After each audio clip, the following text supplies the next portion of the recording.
Yesterday, we caught up with the newly appointed Finance Minister, Yanis Stounaras, in Brussels. Caroline started by asking him about the likelihood of Athens receiving an extension to its current fiscal adjustment programme.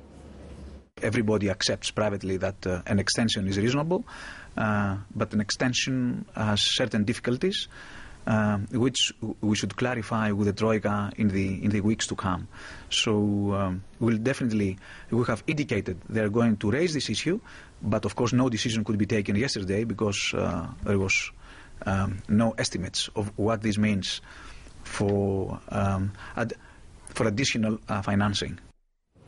Well, let's pick up with Ashraf Laidi then, Chief Global Strategist at City Index. Ashraf, good morning to you. Good morning, sir. Is the current euro-dollar price, about 123, reflecting the real risks that we now see emerging in this latest round of the Eurozone crisis?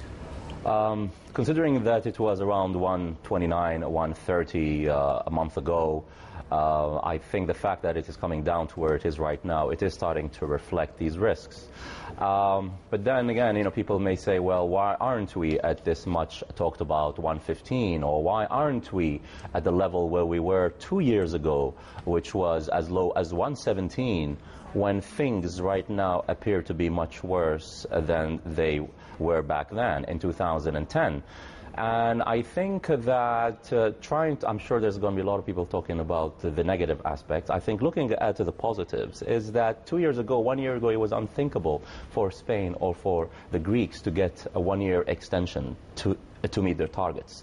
Or this idea of direct recapitalization, where the money goes into the banks and to relieve the burden from the state books was unthinkable. So the fact that that one party is admitting that they have a problem, the other party is willing to do something about it to help, is a good thing, and that's why we are not at 115 and we are not at 110. Well, Brussels has certainly delivered some concessions, less austerity and more leeway for the likes of Spain and potentially Greece down the track then.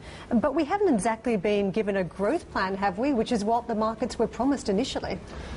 No, we were not, and that's where I think when people talk about growth, it's like when the French president was running for office. I was watching the French TV around May, and they said, what do you mean by growth? What do you mean by the growth element? And they said, well, we have to do something about reforming the job market. If you look at the newspaper today, the United Nations is warning about a 4.5 million loss of jobs in the Eurozone if they only focus on austerity. And then you have on the other side of the paper, the French are talking about doing more welfare. So that is, in a way, more of an emphasis around the growth element and giving them leeway, rather than being so obsessed with the nominator part, debt to GDP ratio. Now there are people looking at the denominator part, and so there is a sort of more of a leeway for that. Ashraf, coming back to what you said, that basically the FX market is picking up on the positives as well, and this is why we are not anywhere between 117, 118 to the US dollar. But why is the bond market not picking up on it? Because what we're seeing is new lows on the yields turning negative. Right. So we have one asset class doing it, perhaps recognizing the positive, and the other one really just pushing for more and quicker when it comes to resolutions. Right. Again, I could answer the same, in the same question. Why are the Spanish bond yields at barely below 7%? Why aren't they at 7.5%? And I think this is really a realization of the fact why the yields are not even higher. Is because there's a realization that there could be another LTRO, this time with less than 1% interest rate, with 0.5%. That could be another potential dosage of a stimulus by the Fed, like the one we saw back in December with the FX swaps. And there is also talk by, I believe, I lost count now, third QE from the UK. So that might be one of the reasons why the bond yields are not really coming down. And the other story is that if you look at if we're able to mention these words, at the TED spread or at the LIBOR, the liquidity measures and the measures of danger in the market are relatively contained.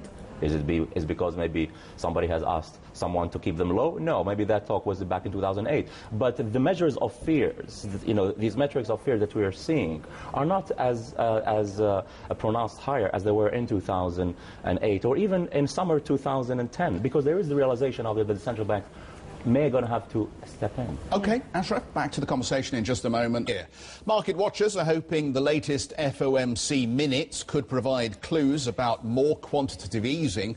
Last month, the Fed kept rates on hold and extended Operation Twist until the end of the year. But some believe the central bank may leave the door open for more action after last week's disappointing US jobs data.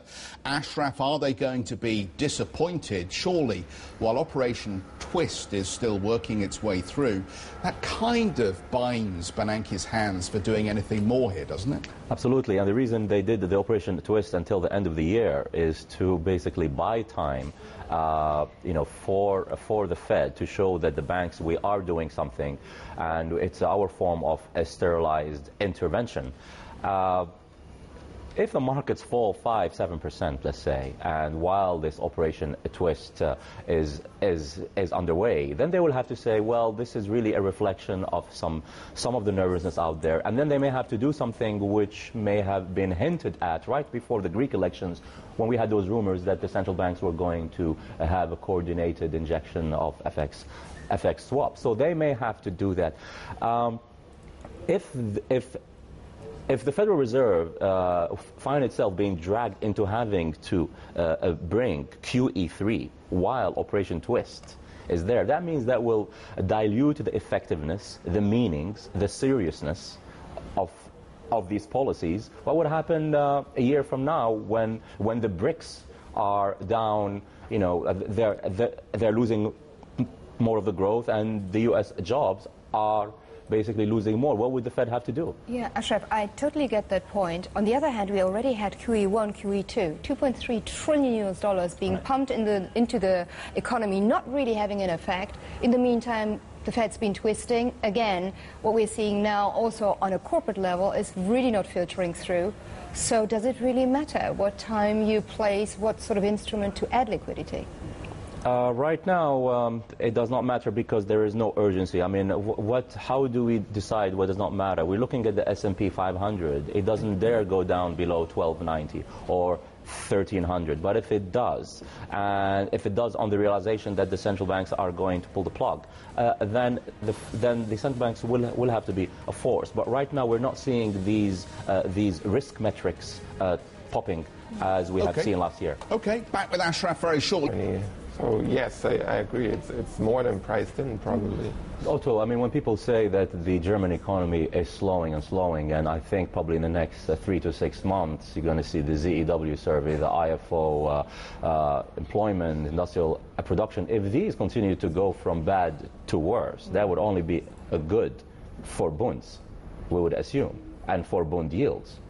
One of the fundamentals that would probably lift the bond yields higher, which would be a nice re-entry opportunity, would be one of these once in every 6 months a near failed auction or a lack of subscribed option in the German bonds. How likely is that, and what would be the fundamental, the catalyst, the reasons to see bonds higher, bond yields higher, to re-enter into this market space? Thanks for coming in. Otto Dichtel then with us from Knight Capital Group.